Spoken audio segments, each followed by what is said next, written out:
और ये जो कहा कि मन चंगा तो कटौती में गंगा, रैदास का जो समय था उनके पास बल नहीं था तो उन्होंने कटौती में स्नान किया, आज हम गंगा में स्नान करेंगे। बहुत अच्छी बात है, लेकिन आप उनके बल और साहस को कम करके ना किए। कबीर और रैदास ने अपने समय में जो साहस दिखाया है वो है नकार का साहस। आज हम क्यों ना कहें कि गंगा बहुत गहरी हो गई है, हम उसमें स्नान करना तो दूर, उसके जल को अंजलि में लेना भी पसंद नहीं करेंगे।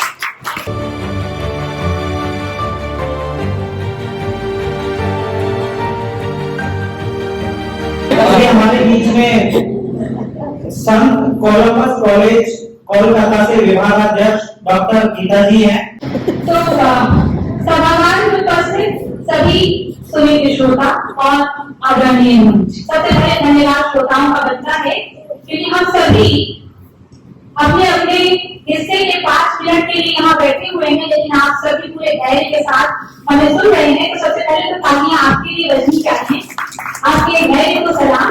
और सलाम आदरणीय महेंद्र नारायण मंगल जी के जीवन को, उनके जिगरे को, उनकी संगठन शक्ति को, कि उन्होंने अपने इस संगठन शक्ति के बलबूते देश के विभिन्न कोनों से लोगों को यहाँ पर बुला लिया, जोड़ लिया।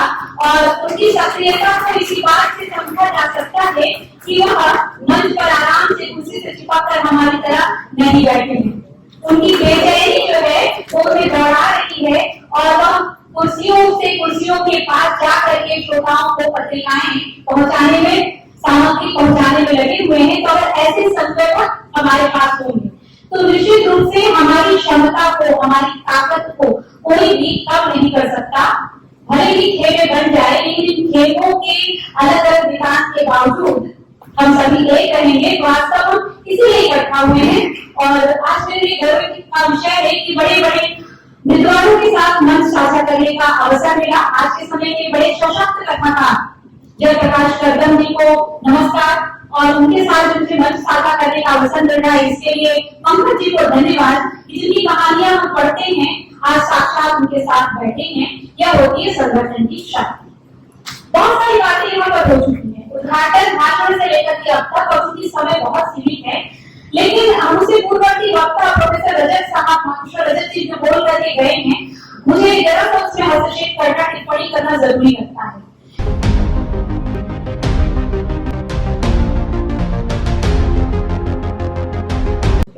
रैदास के इस प्रसंग को उन्होंने उठाया और ये जो कहा कि मन चंगा तो कटौती में गंगा, रैदास का जो समय था उनके पास बल नहीं था तो उन्होंने कटौती में स्नान किया, आज हम गंगा में स्नान करेंगे।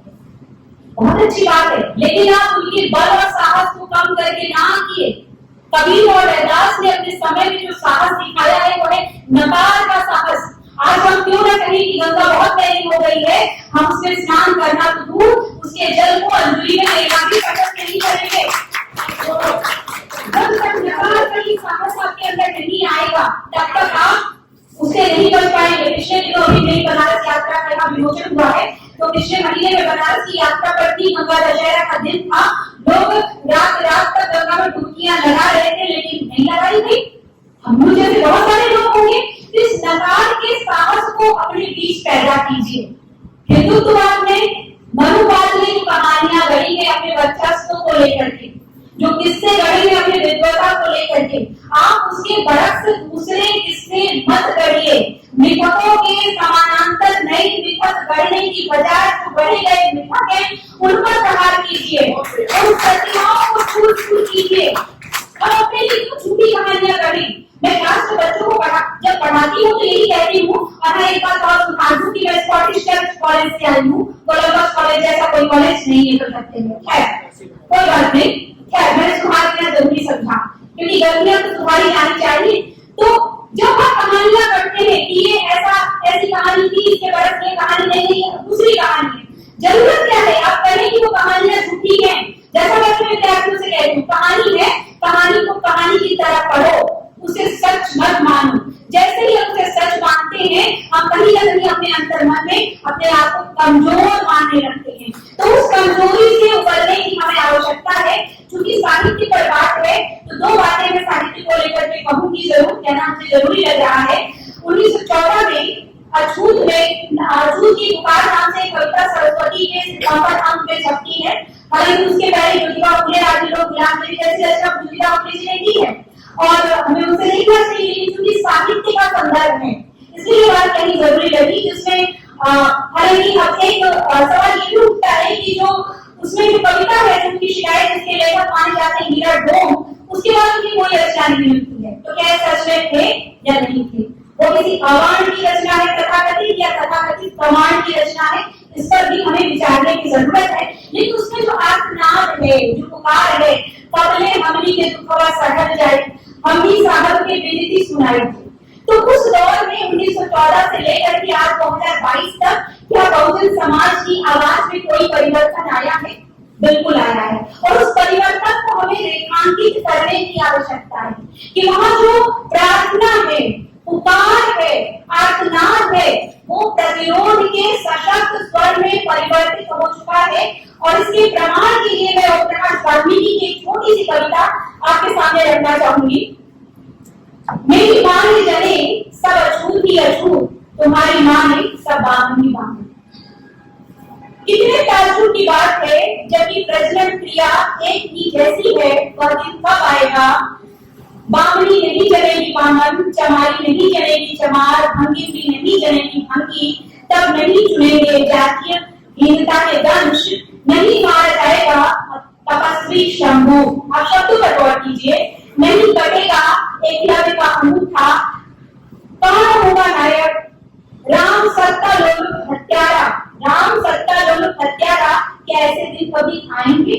कभी सपना देख रहा है कि क्या ऐसे दिन कभी आएंगे, लेकिन वो अपने सामने कोई श्रृंखला तैयार कर रहा है अपने नायकों की।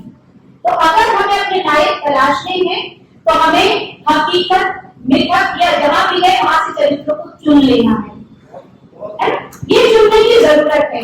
और दूसरी सबसे महत्वपूर्ण बात जो मुझे यहाँ आकर की लगी, या ये जो विमर्श है, अस्मिता बोध की जितने विमर्श है, वो स्त्री विमर्श हो, वो दलित विमर्श हो, आदिवासी विमर्श हो, और इतनी बड़ी और नया विमर्श उभर रहा है विकलांग विमर्श, उस पर भी आप आने वाले दिनों में चर्चाएं सुनेंगे।